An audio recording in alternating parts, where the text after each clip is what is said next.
రూపాయ విష్ణవే నమో వై బ్రహ్మ నిలయే వాసిష్ఠాయ నమో నమః. ఒకనొకప్పుడు సౌనకాది మహర్షులందరూ యజ్ఞ యాగాలు తపస్సులు చేసుకోవడానికి అనుకూలంగా ఉండే పవిత్ర ప్రదేశం కోసం చాలా చోట్ల వెతికారు. కానీ వారికి అలాంటి స్థలం కనిపించలేదు. వైకుంఠంలో ఉన్న శ్రీమన్నారాయణ దగ్గరికి వెళ్ళి తమ సమస్యను విన్నవించారు. ఆ దేవదేవుడు వారిని ఆదరించి తన చేతిలో ఉన్న చక్రాన్ని భూమి మీదకు విసిరి మహర్షులతో, మహాత్ములారా, ఈ చక్రం భూమి మీద ఎక్కడ పడుతుందో ఆ ప్రదేశము దాని చుట్టుపక్కల 10 కిలోమీటర్ల పరిధిలో ఉన్న ప్రదేశాలన్నీ పవిత్రమవుతాయి. అక్కడ మీరంతా ఆశ్రమాలు నిర్మించుకొని మీ కార్యక్రమాలు యథేచ్ఛగా కొనసాగించుకోండి అని చెప్పి పంపించాడు. ఆ చక్రం వచ్చి ఇప్పుడు మధ్యప్రదేశ్ అనబడుతున్న ప్రాంతంలో పడింది. నేమి అంటే చక్రపు అంచు. అది పడి దొర్లిన ప్రదేశాన్ని నైమిషారణ్యం అన్నారు. మునులందరూ అక్కడికి చేరుకొని తపస్సులు యజ్ఞ యాగాదులు చేసుకుంటుండేవారు. ఒకసారి ఆ మహర్షులందరూ 12 సంవత్సరాలు దీర్ఘసత్ర యాగం చేస్తుండగా వ్యాస మహాముని శిష్యుడు, సమస్త పురాణాలు చదివినవాడు అయిన సూతుడు అక్కడికి వచ్చాడు. మునులంతా ఆయనను ఆదరించి అతిథి మర్యాదలు చేసి, మహాత్మా, మీకు తెలియని పురాణ కథలు ఉండవు కదా, శివునికి ప్రీతికరమైన సోమవార వ్రతాన్ని దానికి సంబంధించిన కథలను మాకు వినిపించి సంతోషం కలిగించమని అడిగారు. సూతుడు, మహామునులారా, మీకు ధర్మ పుణ్య కార్యాల మీద ఉన్న అభిరుచికి చాలా సంతోషం కలిగింది. మీరు అడిగిన సోమవార వ్రతం పార్వతీ పరమేశ్వరులిద్దరికీ చాలా ప్రీతికరమైనది. ఇహపర సౌఖ్యాలను ప్రసాదించేది. కోరిన కోరికలను వెంటనే తీర్చగలిగింది. కలియుగంలో ఈ సోమవార వ్రతానికి సాటి అయిన వ్రతం మరొకటి ఏదీ లేదు. దానిని గురించి మీకు ఇప్పుడు చెబుతాను, వివరిస్తాను, వినండి అంటూ చెప్పడం ప్రారంభించాడు. మునీంద్రులారా, ఒకనాడు కైలాస పర్వతం మీద సభా మందిరంలో ఇంద్రాది దేవతలు, నారదాది మహర్షులు, వశిష్ఠ విశ్వామిత్రాది బ్రహ్మర్షులు, కిన్నెర కింపురుష గంధర్వాది దేవతా గణాలు, నంది భృంగి మొదలైన ప్రమద గణాలు అందరూ వచ్చి కూర్చుండి పరమేశ్వరుని రాక కోసం ఎదురు చూస్తున్నారు. పార్వతి సహితుడని పరమేశ్వరుడు సభాభవనంలోకి ప్రవేశించాడు. సభ అంతా హరహర మహాదేవ శంభో శంకర అనే శబ్దాలతో నిండిపోయింది. దేవదుందువులు మ్రోగాయి. మహర్షులంతా వేద మంత్రాలతో ఉమాశంకరుల్ని స్తుతించారు. గంధర్వులు సంగీత గానంతో స్వామిని సంతోషపెట్టారు. అప్సరసలు నాట్య సేవతో స్వామిని ఆరాధించారు. పూలవాన కురిసింది. ఎంతసేపటికి గణపతి చేసిన చేతి సంజ్ఞతో సభ అంతా నిశ్శబ్దమైపోయింది. అప్పుడు పార్వతీదేవి పరమేశ్వరుని నమస్కరించి, స్వామి, సమస్త జనాలకు ముక్తి కలిగించాలనే ఉద్దేశంతో అడుగుతున్నాను. ఏ వ్రతం చేస్తే మానవులు మీ అనుగ్రహాన్ని పొంది సమస్త సంసార దుఃఖాల నుండి విముక్తులై మోక్ష సామ్రాజ్యాన్ని పొందగలుగుతారు? అటువంటి వ్రతం ఏదైనా ఉంటే చెప్పండి. ఆ వ్రత ప్రభావం ఏమిటి? దానిని ఆచరించే విధానం ఏమిటి? అందువల్ల కలిగే సత్ఫలితం ఏమిటి? మా యందు కరుణించి అన్ని విషయాలు వివరించగోరుచున్నాను అని అడిగింది. పరమేశ్వరుడు ఏమి చెబుతాడో అని అందరూ ఎదురు చూస్తున్నారు. అప్పుడు శంకరుడిలా అన్నాడు, దేవి హిమశైల కుమారి, నువ్వు ఏమి అడిగినా లోక కళ్యాణార్థమే. అది నాకు తెలియదా? అందుకే నీ సందేహం తీరుస్తాను, విను. సోమవారం వ్రతం అని మహావ్రతం ఉంది. అది వరుసగా 16 సోమవారాలు చెయ్యాలి. దీనిని చిత్తశుద్ధితో భక్తితో చేసిన వారికి తీరని కోరికలు ఉండవు. దరిద్రులు ధనవంతులవుతారు, సంతానం లేని వారు సంతానవంతులవుతారు, రోగగ్రస్తులు రోగ విముక్తులవుతారు. ప్రారంధం చేత కలిగిన కష్టాలన్నీ తీరి సుఖ సంతోషాలతో బతుకుతారు. వ్రత ప్రభావం వల్ల మోక్షాన్ని పొందుతారు. ఈ వ్రతం చేసిన వారికి ఎంత పుణ్యం కలుగుతుందో వ్రతభంగం చేసిన వారికి అంత పాపం చుట్టుకుంటుంది. ఇహ పర సౌఖ్యాలనిచ్చే ఈ వ్రతాన్ని చేసిన వారు, చేయించిన వారు, ప్రోత్సహించిన వారు, చూసి ఆనందించిన వారు కూడా నా అనుగ్రహాన్ని పొంది తరుస్తారు. అందుకే కర్త కారయిత శైవ ప్రేరకాచ్ఛాను మోదద సుకృతే దుష్కృతే శైవ చత్వార సమభాగీన అని శాస్త్రాలు చెబుతున్నాయి కదా. పుణ్యకార్యం గాని పాపకార్యం గాని చేసినవాడు, చేయించినవాడు, ప్రోత్సహించినవాడు, దానికి మద్దతు ఇచ్చినవాడు కూడా ఫలితాన్ని సమానంగా పొందుతారు అని అర్థం. అప్పుడు జగన్మాత ఆ వ్రతం చేసే విధి విధానాన్ని కూడా చెప్పండి అని అడిగింది. అప్పుడు ఈశ్వరుడు, పార్వతి, ఈ వ్రతం చేయాలనుకున్న వారు స్థిరమైన బుద్ధితో సంకల్పం చేయాలి. సోమవారం వ్రతం చేసేవారు ఆ రోజున ఉపవాసం ఉండాలి. సాయంకాలం వేళ స్నానం చేసి మడి బట్టలు కట్టుకుని పుట్టమట్టితో గాని పొలంలోని మట్టితో గాని శివలింగాన్ని చేసి ఒక పళ్ళెంలో పెట్టి పూజాగృహంలో ఉంచుకోవాలి. దాని ప్రోక్త విధానంగా ప్రాణప్రతిష్ఠ చేసి ధ్యాన వాహనాదులు చేసి పంచామృతాలతోనూ శుద్ధమైన నదీ జలంతోనూ అభిషేకం చేసి వస్త్రాదులను సమర్పించి నామ పూజ చేసి దీప ధూప నైవేద్య తాంబూలాదులను సమర్పించి పూజించాలి. నైవేద్యానికి కొబ్బరికాయ, గోధుమ పిండితో చేసిన తీపి ప్రసాదం ప్రశస్తం. పూజ అయిన తరువాత నైవేద్యం పెట్టిన ప్రసాదాన్ని కొంత గోవుకు పెట్టి తర్వాత భక్తులకు పెట్టి తాము కూడా పుచ్చుకోవాలి. వ్రతం చేసిన వారు ఆ రోజున అద్దం చూసుకోకూడదు, తలకు నూనె రాయకూడదు, తాంబూలం వేసుకోకూడదు, మంచం మీద పడుకోకూడదు. శివనామస్మరణతో రాత్రి జాగరం చేయాలి.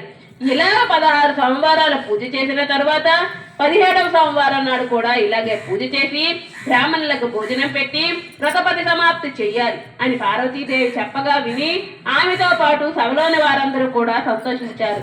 పార్వతి ఈ వ్రతం చేసి ఎవరెవరు ఏ ఫలితాలు పొందారో వివరించండి అని అడుగగా శివుడు, దేవి ఈ విషయం ఇంకొక రోజున వివరిస్తాను, ఈ రోజున మహర్షులకు నాకు సాంధ్యానాలు ఆచరించే సమయమైంది అంటూ సంచాలించాడు. సభకు వచ్చిన వారందరూ తమ తమ నివాసాలకు వెళ్ళారు.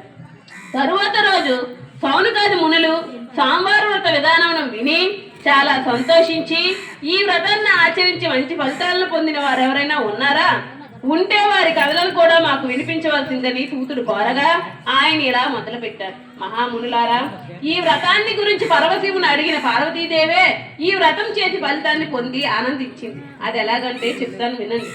పార్వతీదేవి పరమేశ్వరుని నోటి నుండి సోమవార వ్రత విధానాన్ని గురించి విన్నప్పటి నుండి ఆమెకు కూడా ఈ వ్రతం చెయ్యాలని సంకల్పం కలిగింది. ఒక సుముహూర్తాన వ్రత ప్రారంభం చేసింది. పరమేశ్వరుని భక్తితో పూజ చేస్తుండగా అక్కడికి కుమారస్వామి వచ్చి చిన్నతనం చేత ఆమె పూజకి భంగం కలిగేటట్లు అల్లరి పనులు చేయడం మొదలు పెట్టాడు. పార్వతి శివ పూజ వేళ అలాంటి అల్లరి పనులు చేయకూడదు అని కోప్పడినందుకు తల్లి మీద అలిగి ఇల్లు వదిలి వెళ్ళిపోయాడు. పార్వతి అతని కోసం ప్రమద ఘనాలను పంపించి వెతికించింది. కానీ కుమారస్వామి జాడ తెలియలేదు. ఆమె కొడుకు కోసం బెంగ పెట్టుకుంది. అయినా మొదలుపెట్టిన 16 సోమవారాల వ్రతం పూజ మానలేదు. కుమారస్వామి తల్లి మీద కోపగించి ఇల్లు వదిలి వెళ్లి మేరు పర్వతం మీద కూర్చున్నాడు. ఆకాశంలో విహరిస్తున్న విద్యాధరులు కొందరు భూలోకంలో ఉన్న కాశీ, రామేశ్వరాది శివక్షేత్రాల మహత్యాన్ని గురించి చెప్పుకుంటూ ఆ క్షేత్రాలను దర్శించిన వారిదే పుణ్యం అని చివరి మాటగా వెళ్ళిపోయారు. మేరు పర్వతం మీద ఏమీ తోచకు కూర్చున్న కుమారస్వామికి ఆ మాటలు వినగానే భూలోకానికి వెళ్లి ఆ శివక్షేత్రాలన్నీ చూసి వద్దామని ఆలోచన కలిగింది. వెంటనే లేచి మయూర వాహనం మీద బయలుదేరి భూలోకానికి వచ్చి మోక్షాన్నిచ్చేవి పరమ పవిత్రమైనవి అయోధ్య, మధుర, హరిద్వారం, కాశీ, కాంచీపురం, ఉజ్జయిని, పూరి, ద్వారక, రామేశ్వరం, శ్రీశైలం మొదలైన పుణ్యక్షేత్రాలను సేవిస్తూ ఆ దేవతారాధనతో ఆనందిస్తున్నారు. ఎక్కడికి వెళ్ళినా తన తల్లి పార్వతీదేవే కనిపించినట్లయింది. దానితో అతను అటువంటి తల్లి మీద కోపగించినందుకు సిగ్గుపడి తల్లిని చూడాలని తొందరగా కైలాసానికి తిరిగి వచ్చాడు. పార్వతీదేవి 17వ సోమవారం రథోధ్యాపన పూర్తి చేస్తుండగా కుమారస్వామి వచ్చి ఆ మాతృమూర్తి పాదాలకు నమస్కరించాడు. భవానీదేవి తిరిగి వచ్చిన తన కొడుకుని దగ్గరకు తీసుకుని సంతోషంతో దీవించింది. తన 16 సోమవారాల వ్రతం సఫలమైందని ఆనందించి పరమేశ్వరునికి ఆ విషయం చెప్పి తన ఆనందాన్ని ఆ పరమేశ్వరునితో కలిసి పంచుకుంది. ఈ విధంగా ఈ 16 సోమవారాల వ్రతం చేసి పార్వతీదేవి అంతటి మంచి ఫలితాన్ని పొందిందంటే ఈ వ్రత మహిమను గురించి వేరే చెప్పేదేముంది. మానవులందరికీ ఈ వ్రతం కోరిన కోరికలను తీరుస్తుందన్నంలో సందేహం లేదు అని కథను ముగించాడు సూతుడు. మునులు ఈ కథను విని పరమానంద భరితులయ్యారు. సూతుడు ఇంకొక కథ చెప్పసాగాడు. కుమారస్వామికి ఈ సోమవార వ్రత కథలు ఇంకా వినాలని ఉంది. ఒకనాడు నారద మహాముని కైలాసంలో పరమేశ్వరుని దర్శనం చేసుకుందుకు వచ్చాడు. ఈశ్వర దర్శనమైన తరువాత కుమారస్వామి నారదుల దగ్గరికి వచ్చి నమస్కరించి, మునివర్య 16 సోమవారాల వ్రతం గురించి మా మాతృమూర్తి చెప్పి వ్రతం కథ మాత్రం ఒక్కటే చెప్పి ఊరుకుంది. ఇంకా ఈ వ్రతానికి సంబంధించిన కథలు వినాలని కుతూహలం కలుగుతుంది. మీరు నాకు మరికొన్ని సోమవార కథలు వినిపించండి అని అడిగాడు. నారదుడు అతని కోరికను మన్నించి ఇలా చెప్పడం ప్రారంభించాడు. నాయన కుమార, ఒకప్పుడు జగత్తుకే తల్లిదండ్రులైన పార్వతీ పరమేశ్వరులు భూలోకంలో ఉండే విశేషాలు చూడటం కోసం ఆకాశ మార్గాన ప్రయాణం చేస్తుండగా వారికి ఒక చోట కైలాసంతో సమానమైన శివాలయం కనబడింది. దాన్ని చుట్టూ పెద్ద ప్రాకారం ఉంది. ఆ ప్రాకారంలో పుష్కరిణి ఒకటి ఉంది. దాన్ని ఒడ్డున అన్ని వైపులా రకరకాల ఫలవృక్షములు, పూలతో నిండి ఉన్న లతలు, పండ్లతో నిండి ఉన్న నారేడు దళాలు ఎన్నో ఉండి అది భూలోకంలో వెలిసిన నందనవనంలో ఉంది. దాన్ని చూసి శివుడు పార్వతితో, దేవి, ఈ వనంలో ఉన్న పూలు పండ్లు సువాసనలు వెదజల్లుతున్నాయి, కొంతసేపు ఈ వనంలో విశ్రాంతి తీసుకుంటూ పాచికలాడుకుందామా అని అడిగాడు. పార్వతీదేవి తన అంగీకారం తెలిపింది. వారిద్దరూ ఆ పుష్పవనంలో దిగి ఒక పొదరింటి దగ్గర ఉన్న చలువరాతి మీద కూర్చొని పాచికలాడడం మొదలు పెట్టాడు.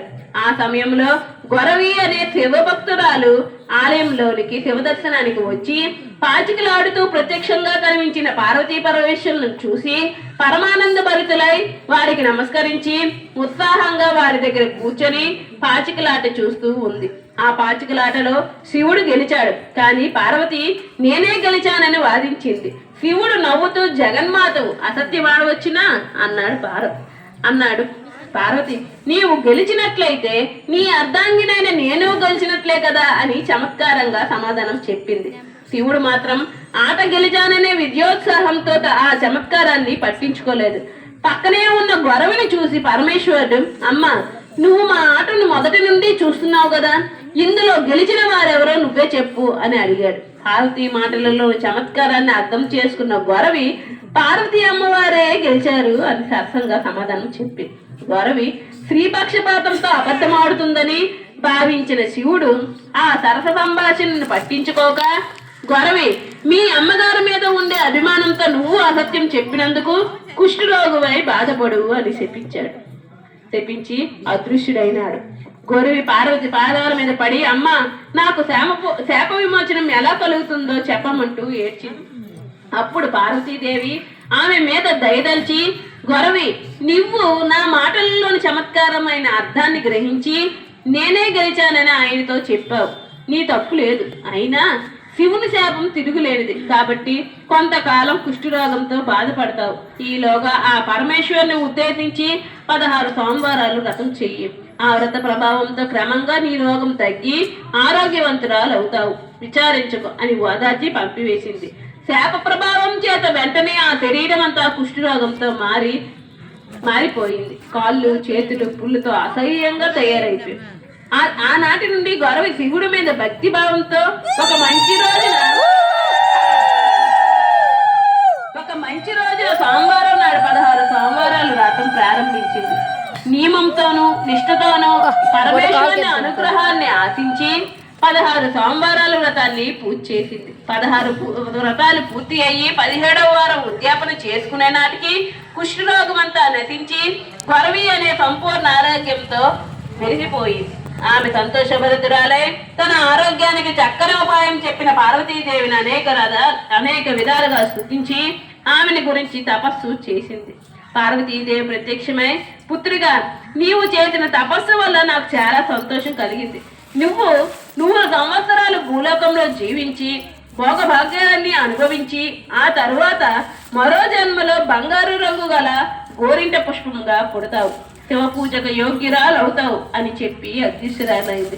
గోరింట పువ్వులు తెల్లవి, ఎర్రవి అని 2 రకాలుగా ఉంటాయి.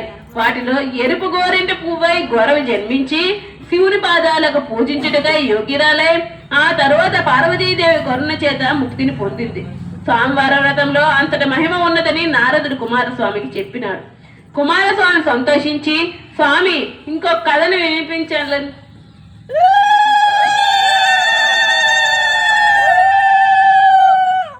ఇంకొక కథ వినిపించండి అని అడుగగా నారదుడు ఇలా చెప్పాడు. నారదుడు కుమారస్వామికి శివమూర్తి కథని ఇలా చెప్తున్నాడు. కుమార, భూలోకంలో అమరావతి అనే నగరం ఉంది.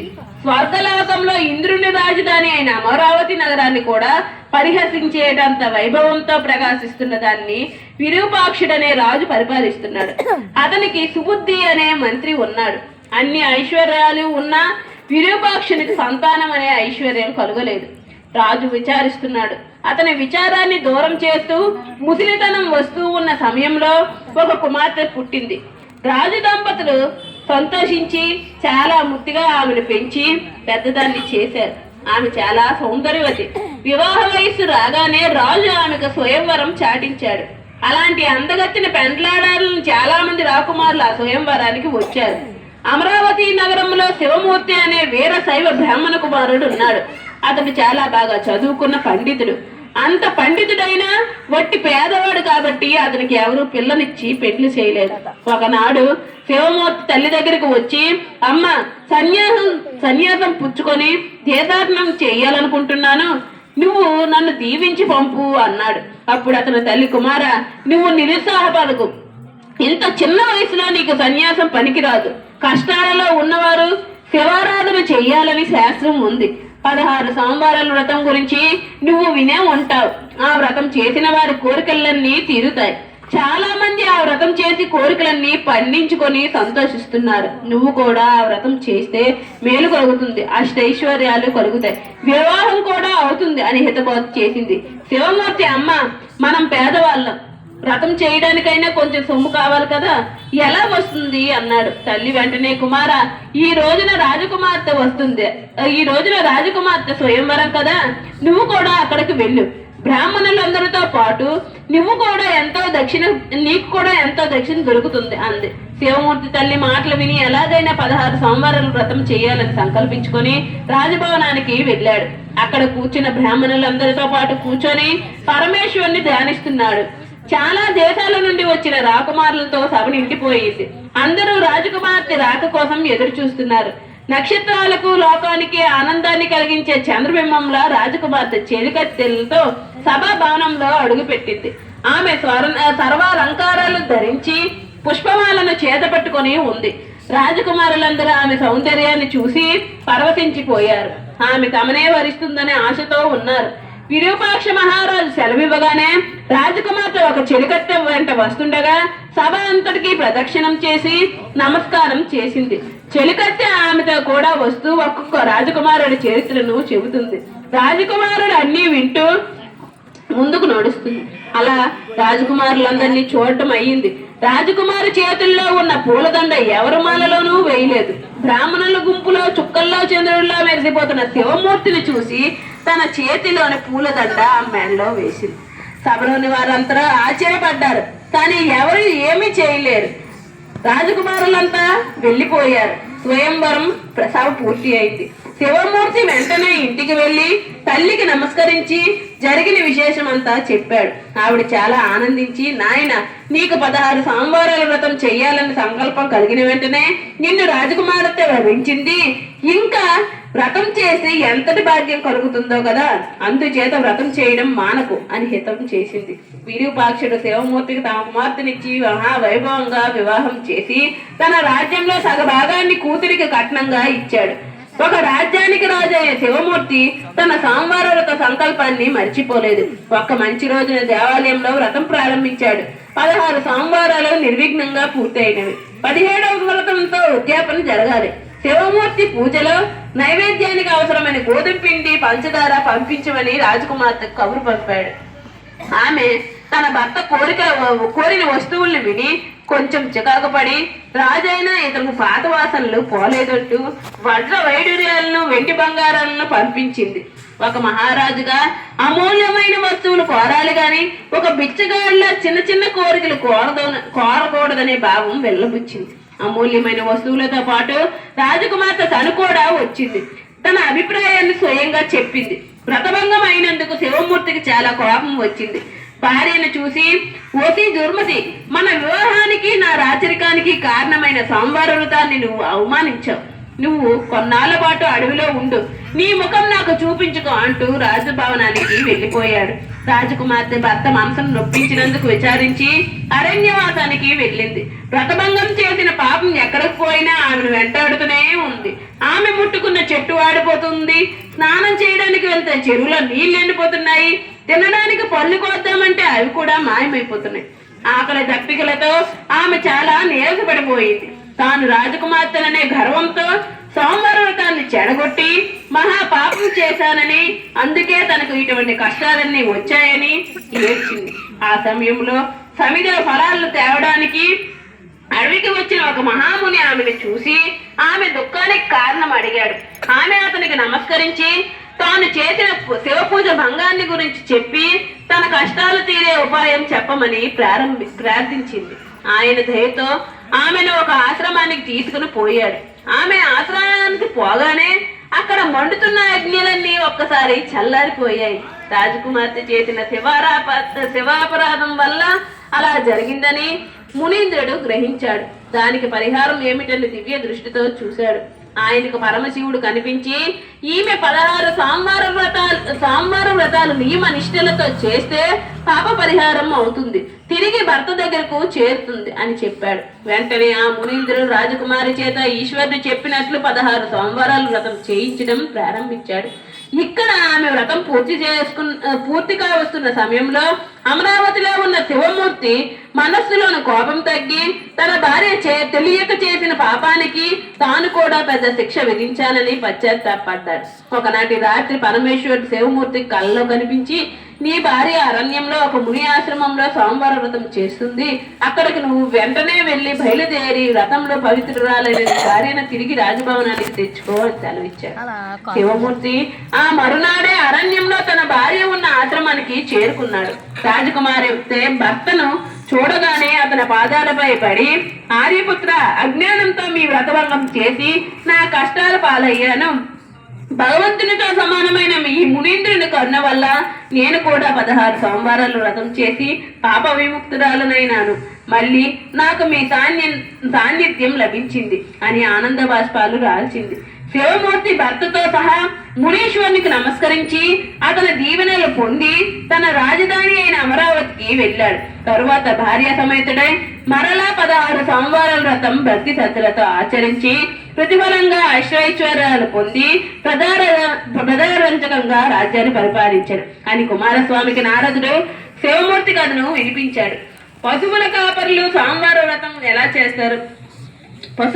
కుమారస్వామి అడిగిన మీదట నారద మహాముని మరొక కథ చెప్పుచున్నాడు. కుమార విను. పూర్వం ఒక రాజ్యంలో పెద్ద కరువు వచ్చింది. నదులలోనూ చెరువుల్లోనూ నీళ్లు లేవు, పంటలు లేవు. ప్రజలందరూ తిండి లేక, త్రాగడానికి నీళ్లు లేక బలబలం ఆడిపోయారు. పశువులు సైతం అలాగే బాధపడుతున్నాయి. ఒకనాడు కొంతమంది పశువుల కాపరులు తమ పశువులను తోలుకొని ఎక్కడికైనా వాటికి మేత నీరు దొరుకుతాయేమోనని చాలా దూరం వెళ్ళారు. వారి దురదృష్టమేమో గాని ఎంత దూరం వెళ్ళినా తమకు తిండి గాని, పశువులకు పచ్చని మేత గాని, తాగడానికి నీళ్లు గాని దొరకలేదు. చాలా అలిసిపోయి ఒక మర్రి చెట్టు కింద కూర్చొని ఏమి చెయ్యాలా అని విచారిస్తున్నారు. అప్పుడు వారిలో శివలింగడు అనేవాడు ఒకడు లేచి, స్నేహితులారా, ఇది మానవులెవ్వరూ చేసినది కాదు, దేవుడు చేసిన పని. అందుచేత ఆ దేవుడి దయను సంపాదించే ప్రయత్నం చెయ్యాలి. నేను మన ఊరు గుడిలో ఎవరో అయ్యవారు వచ్చి మాట్లాడుతుంటే విన్నాను. 16 సోమవారాల వ్రతం చేస్తే దేవుడు మనకు కోరినవన్నీ ఇచ్చి కాపాడుతాడట. ఈ వ్రతం చేసిన చోట కరువు కాటుకాలు ఉండవట, జనమంతా సుఖంగా ఉంటారట అలా అని చెప్పాడు. అందుచేత మనం కూడా 16 సోమవారాల వ్రతం చేద్దాం. దాంతో ఈ కరువు తొలగి మన ఆకలి తీరుతుందేమో అని అన్నాడు. అప్పుడు ఇంకొకడు లేచి, మనకు శివ పూజకు కావాల్సిన సామాగ్రి ఎక్కడ దొరుకుతుంది అని అడిగాడు. దానికి శివలింగడు, ఇంత పుట్టమన్ను, మారేడాకులు, గోధుమ పిండి, బెల్లం మొదలైన సామాన్య వస్తువులుంటే చాలు. మన ఆవులలో కొన్ని ఇంకా పాలిచ్చే ఉన్నాయి. ఆ పాలను కొంతవరకు అమ్మి పూజా వస్తువులు తెచ్చుకుందాం. మిగిలిన పాలతోనూ, గోధుమ పిండితోనూ, బెల్లంతోనూ ప్రసాదం చేసి దేవుడికి నైవేద్యం పెడదాం. వెంటనే అందరూ రథ కార్యక్రమంలో పాల్గొన్నారు. మొదటి సోమవారం నాడు వారంతా ఉదయాన్నే స్నానం చేసి గోవులను తోలుకొని ఒక మర్రి చెట్టు దగ్గరికి వెళ్లి పుట్టమట్టితో శివలింగం చేసి తమతో పాటు తెచ్చుకున్న పదార్థాలతో ప్రసాదం పెట్టుకుని తమకు చేతనైన విధంగా భక్తి శ్రద్ధలతో పూజ చేసి నైవేద్యం పెట్టి సాష్టాంగ దండ నమస్కారం చేసి తమకు కరువు బాధ నుండి విముక్తి కలిగించమని ఆ పరమేశ్వరుని ప్రార్థించారు. అప్పుడే ఆ మర్రి చెట్టు పక్క నుండి ఒక బ్రాహ్మణుడు వెళ్తున్నాడు. పశుపాలకులు ఆయనను పిలిచి శివప్రసాదం ఆయన చేతిలో పెట్టారు. మేము సోమవార వ్రతం చేశాము, ఆ ప్రసాదం ఇది పుచ్చుకోండి అన్నారు. అప్పుడు ఆ బ్రాహ్మణుడు, పురోహితుడు లేకుండా చేసిన వ్రతం ఏం వ్రతం? మీ కుర్రదానంతో తెలియని పనులు చేసి పాపం మూట కొట్టుకుంటున్నారు. ప్రసాదం అంటూ నాకేదో పెట్టి నన్ను అపవిత్రుని చేస్తున్నారు. నన్ను ఇలా అవమానిస్తారా? అని కోపంతో చిందులు తొక్కుతూ ప్రసాదాన్ని విసిరి కొట్టాడు. ఆ చేతితోనే ముఖం తుడుచుకుంటూ వెళ్ళిపోయాడు. అతని ముఖమంతా కారం రాసినట్లు మండిపోయింది. తరువాత ఒళ్ళంతా మంటలు మండిపోయాయి. అతను పావేళ్ల దగ్గరికి వచ్చి, దుష్టులారా, మీరు నాకు ఈ పెట్టినది ఏమిట్రా? అందులో విషం కలిపారా, లేకపోతే నా ఒళ్ళంతా ఇలా మండిపోతుంది ఏమిటి? మీలాంటి పనికి మాలిన వాళ్ళు ఎక్కడా ఉండరు అంటూ నోటికి వచ్చినట్లు తిట్టాడు. తిట్టిన కొద్దీ మంటలు ఎక్కువైపోయాయి. ఆ మంటలు భరించలేక నేల మీద పడి దొర్లుతుండగా శివలింగుడు చూసి, అయ్యా, మీ అహంకారమే ఇంత చేసింది. మేమిచ్చిన దైవ ప్రసాదాన్ని నిర్లక్ష్యంగా విసిరి పారేసినందుకే మీకు ఈ బాధలు కలిగాయి. ఇప్పుడైనా ఆ పరమేశ్వరుని క్షమాపణ చెప్పుకొని ప్రసాదం పుచ్చుకుంటే మీ తెలియని బాధలు తొలగిపోవచ్చును. ప్రసాదం స్వీకరించండి అని హెచ్చరించాడు. బ్రాహ్మణుడు లేచి ప్రసాదం కోసం వెతికాడు. అది అతను విసినప్పుడు గోమయంలో పడింది. దాన్ని చూసి గోమయం కూడా పవిత్రమైనదే అని భావనతో తీసుకొని భక్తితో కళ్ళగొత్తుకొని నోట్లో వేసుకున్నాడు. వెంటనే అతని ఒళ్ళు మంటలు తగ్గి ప్రశాంతిని పొందాడు. పశుపాలకులు పూజించిన ఆ పార్థివలింగానికి నమస్కారం చేసి వారి దగ్గర సెలవు తీసుకొని తాను కూడా సోమవారం చేయడానికి నిర్ణయించుకొని తన దారిని తాను వెళ్ళిపోయాడు. గోపాలులు అందరూ పట్టు విడవకుండా 16 సోమవారాలు అలాగే పూజ చేసి వ్రత సమాప్తి చేశారు. వారు చేసిన వ్రత ప్రభావం వల్ల చేతనే కొద్ది కాలంలోనే వర్షాలు కురిశాయి. రాజ్యంలో అంతటా పంటలు పండాయి. నూతులు, చెరువులు, నదులు నీటితో నిండిపోయాయి. చెట్లు, చేమలు పచ్చబట్టాయి. నేల మీద పచ్చగడ్డి బాగా పెరిగి పశువులకు కడుపు నిండా తిండి దొరికింది. కరువు తొలగడానికి కారణమైన గోపాలకులందరినీ ఆ దేశపు రాజు గారు పిలిచి గౌరవించాడు. ప్రజలంతా వీరికి నీరాజనాలు పెట్టారు. రాజుగారు రాజ్యంలో ప్రజలందరూ భక్తితో సోమవార వ్రతాలు చేయవలసిందని చాటించి తను కూడా సోమవార వ్రతాలు చేసి రాజ్యాన్ని, ప్రజలను సుఖంగా పాలించాడు అని వ్రతకథలు చెప్పి నారదుడు కుమారస్వామిని సంతోషపెట్టారు.